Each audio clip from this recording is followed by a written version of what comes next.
అంతా అయిపోయిందని నువ్వు డెసిషన్స్ తీసుకోవద్దు. ఇప్పుడేంటి, నువ్వు నా ఇంటి కోడలిగా రాలేకపోతున్నావని నీ బాధ, అంతే కదా? నా ఇంటి కోడలిగా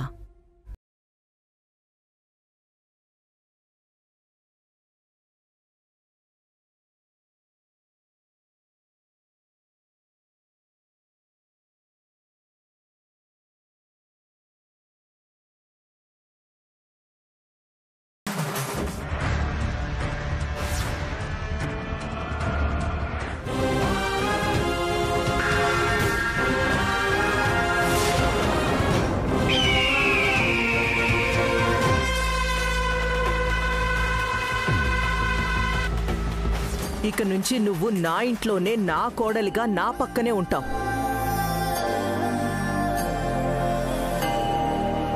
తారాగారు, మన ఇంటికి కోడలిగా రావాల్సింది విష్ణు.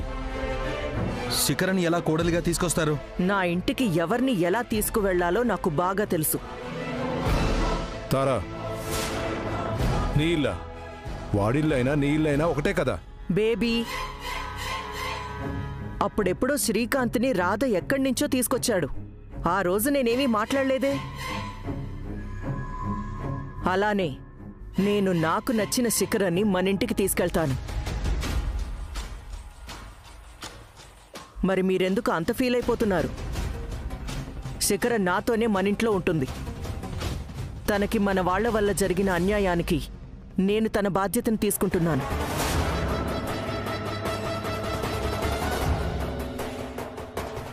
తారాగారే నీ బాధ్యత తీసుకుంటున్నారు. చచ్చి నువ్వేం సాధించలేవే. బతికే నువ్వు సాధించాల్సినవన్నీ సాధించేయాలి. ఇంకొకసారి పిచ్చి పిచ్చి ఆలోచనలు చేయకుండా తారాగారి దగ్గరే ఉండు. సువర్ణ, నువ్వు శిఖర గురించి ఇంక మర్చిపో. తను సంతోషపడేలా చూసే పూచి నాది.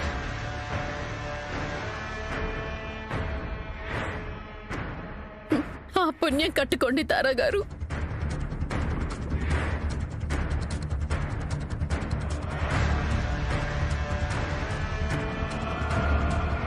అమ్మా, జరగాల్సిన తంతు ఇంకా చాలా ఉంది. పదండి. అమ్మా, అక్కని తీసుకెళ్ళండి. అలాగేనే, పదండి. రాధా గారు, పదరా.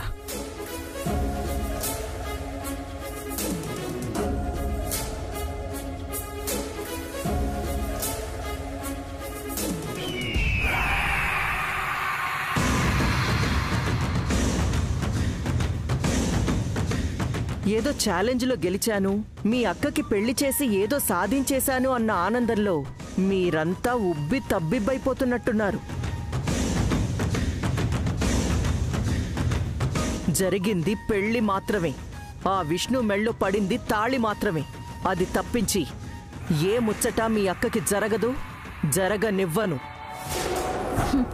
మళ్ళీ నాతో ఛాలెంజ్ చేస్తున్నారా? ఛాలెంజ్ అనుకో, ఇంకేమైనా అనుకో, మీ అక్కని నా ఇంటి గుమ్మం దాటి లోపలికి రానివ్వను. మీ చేతే హారతిచ్చి మరి మీ ఇంట్లోకి మా అక్కని మీరే ఆహ్వానించేలా చేస్తాను.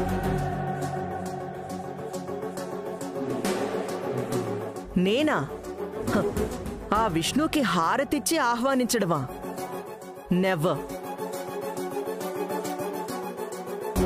నెవర్ అన్న మీరే నివ్వెరబోయేలా చేసి మా అక్కని మీ ఇంటి కోడలిగా నేను తీసుకొస్తాగా తారా గారు. మీరు ముందు ఇంటికి వెళ్ళి హారతిని రెడీ చేసుకోండి. వెనకాల పెళ్లి తంతు మొత్తం పూర్తి చేసుకుని వధూవరులతో మేమొస్తాము. సరేరా, నీ గర్వాన్ని అతి నమ్మకాన్ని నా గుమ్మంలోనే అణిచేస్తాను. చూద్దాం.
మాటల్లో చెప్పలేనంతగా తనని ప్రేమించాను. నేను పెళ్లి చేసుకుంటే నిన్నే చేసుకుంటాను.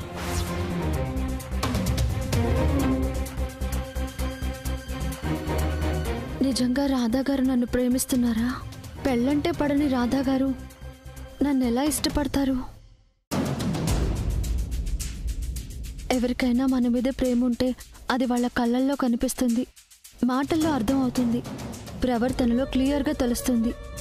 అలా రాధా గారిలో నా మీద ప్రేమ ఉన్నట్టు ఏ రోజు కనబడలేదే. అలా కనబడకుండా తన ప్రేమని దాచుకున్నారా? అసలు ఆయన నన్ను సీరియస్గా ప్రేమిస్తే ముందు ఆ విషయం నాతో చెప్పాలి కదా. ఇలా నలుగురిలో, అది కూడా తారా గారు మా పిన్ని శిఖరని చేసుకోమన్నప్పుడు చెప్పారంటే కావాలని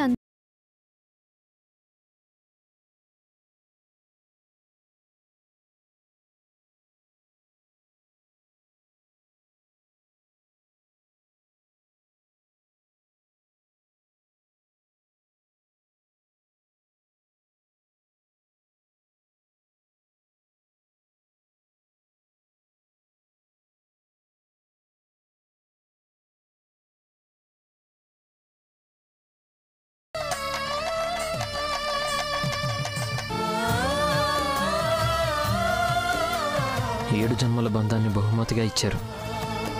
ఈ ప్రాణం ఉన్నంత వరకు తనకి ఏ కష్టం కలగనివ్వను. తన కళ్ళల్లోంచి కన్నీళ్లు రానివ్వను.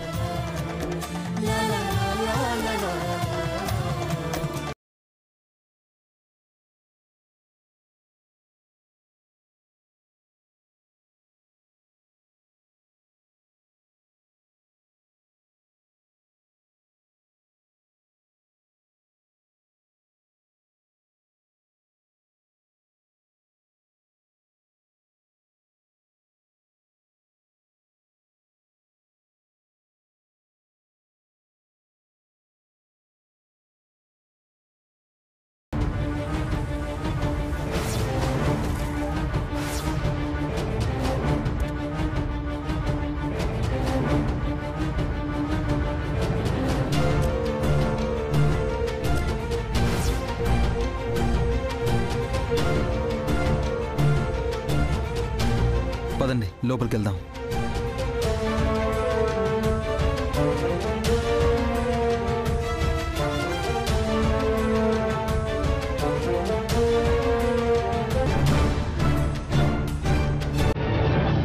ఆగండి.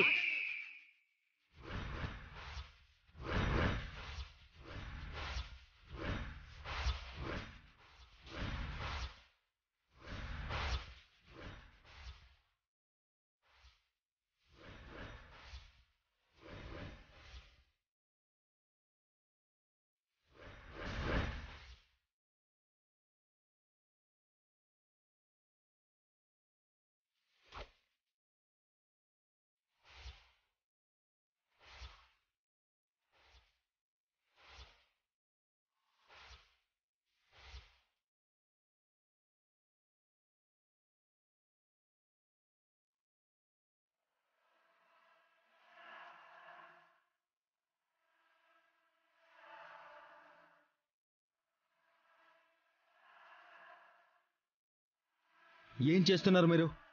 నన్ను మోసం చేసి ఎవరి మెళ్ళో తాళి కట్టాడు వాడు?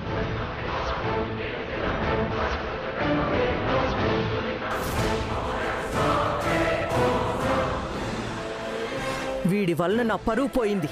ఈ ఇంటి స్టేటస్ మంట కలిసిపోయింది.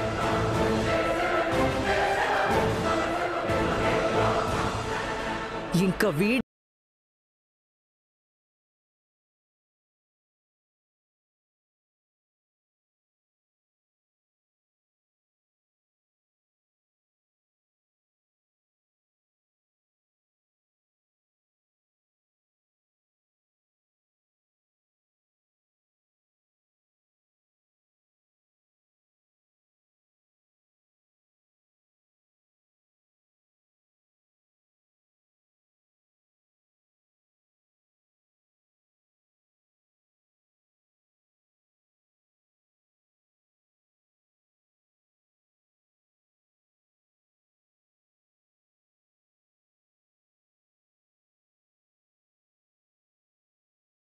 వాడు మన కొడుకే కదా. బేబీ, మీరు నేను వాణ్ణి కొడుకు అనుకుంటే సరిపోదు. వాడు మనల్ని అమ్మా నాన్నలుగా గౌరవించాలి కదా, మన మాటకి విలువివ్వాలి కదా. వాడికి మనకి రక్త సంబంధం లేకపోయినా కన్న కొడుకు కంటే ఎక్కువగా చూసుకున్నాం. అలా చూసుకున్నందుకు నేను సెలెక్ట్ చేసిన అమ్మాయి మెళ్ళో తాళి కట్టకుండా మనల్ని అగౌరవపరిచేలా మన మాటనే కాదు అని దాన్నెలా పెళ్లి చేసుకుంటాడు?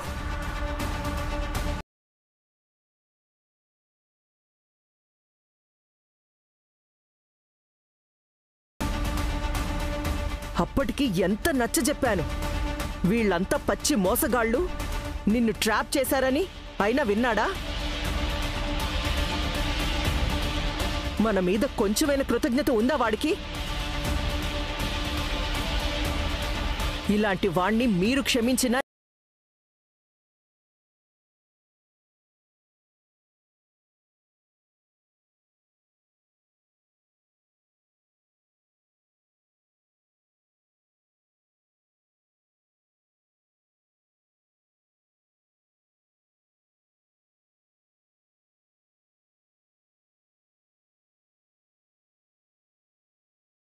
Stop it! Stop it!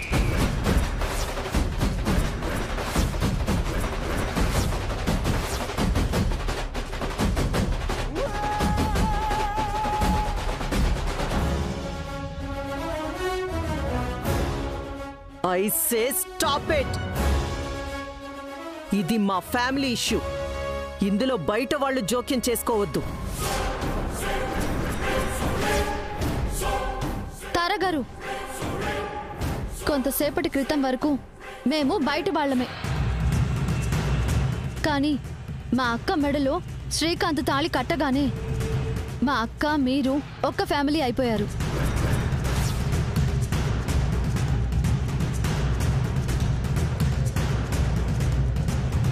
మీరు ఎంత అరిచి గోల చేసినా మా అక్క ఈ ఇంటి కోడలే.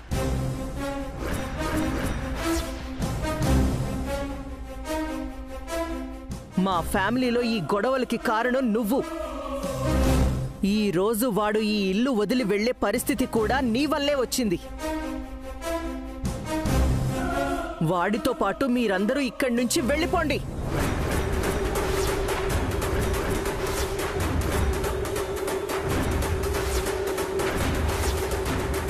అది కాదు మేడం.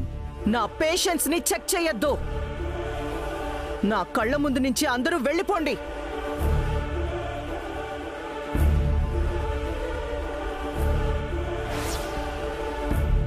ఎవరు వెళ్ళరు. నా తమ్ముని ఇంటి నుంచి వెళ్ళమనే హక్కు ఎవరికీ లేదు.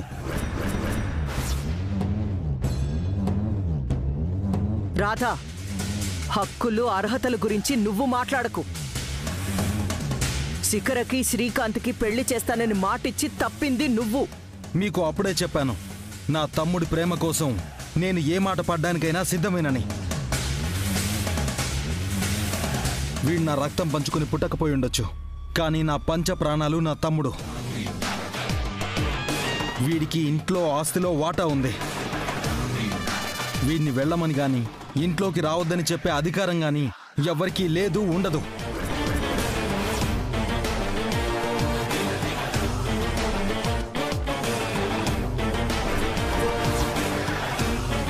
రే శ్రీకాంత్, విష్ణుని తీసుకుని లోపలికి వెళ్ళు.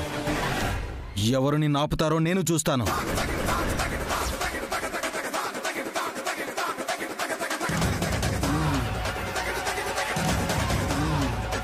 బేబీ, చూస్తూ ఉన్నావు కానీ ఏం మాట్లాడవేంటి? నా పెద్ద కొడుకు చెప్పినట్టు నాకు 2 కొడుకులు 1 కూతురు. స్వార్థం కోసం ప్రేమతో పెంచుకున్న బిడ్డల్ని దూరం చేసుకునే అంత అసమర్థుణ్ణి నేను కాదు.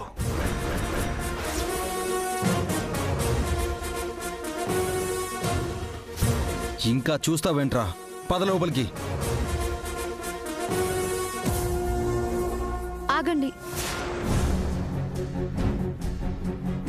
ఇలా కాదు. నూతన వధూవరులని హారతిచ్చి లోపలికి ఆహ్వానించాలి. రాధాబాబు, హారతి తెప్పించండి. ఎంతసేపని వీళ్ళిద్దరినీ బయట నుంచో పెడతాం.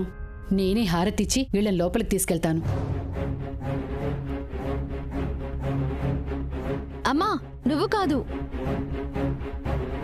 హారతి ఇవ్వాల్సింది ఈ ఇంటి ఇల్లాలు, ఈ ఇంటి యజమానురాలు తారగారు. తారగారు, నూతన వధూవరులకి హారతిచ్చి ఇంట్లోకి ఆహ్వానించండి. నేనా?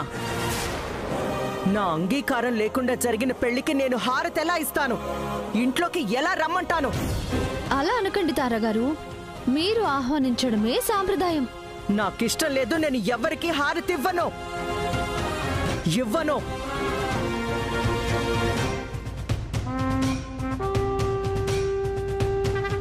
వస్తే లోపలికి రమ్మను, లేదంటే అట్నుంచటే పొమ్మను.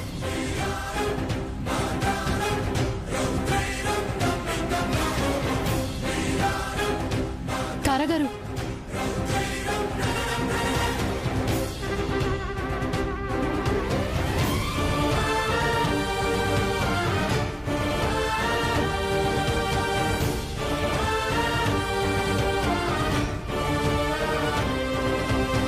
అమ్మా కృష్ణ, తను హారతి ఇవ్వదులే గాని నువ్వు లోపలికొచ్చి ఆ హారతేదో నువ్వే ఇవ్వమ్మా.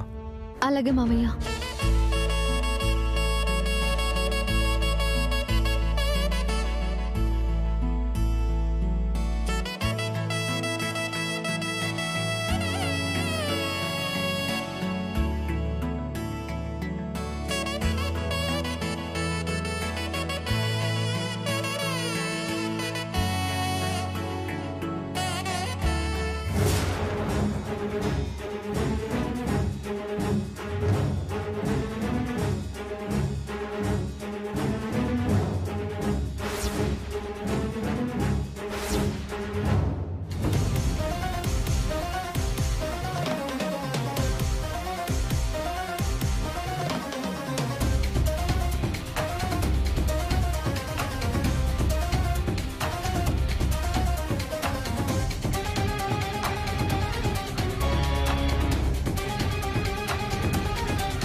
ఏంటక్క అలా చూస్తున్నావు?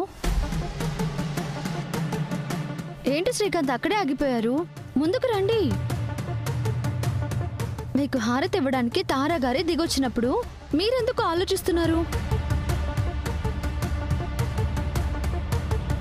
కుడికాలు పెట్టి లోపలికి వెళ్ళమ్మా.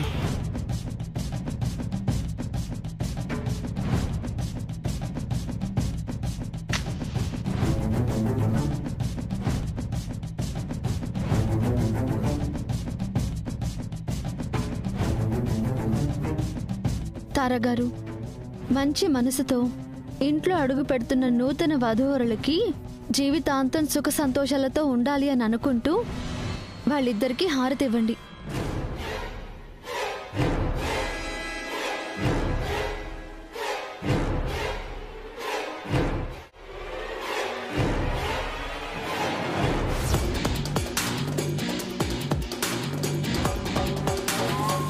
ఏంటి తారాగారు ఇక్కడికొచ్చి కూర్చున్నారు?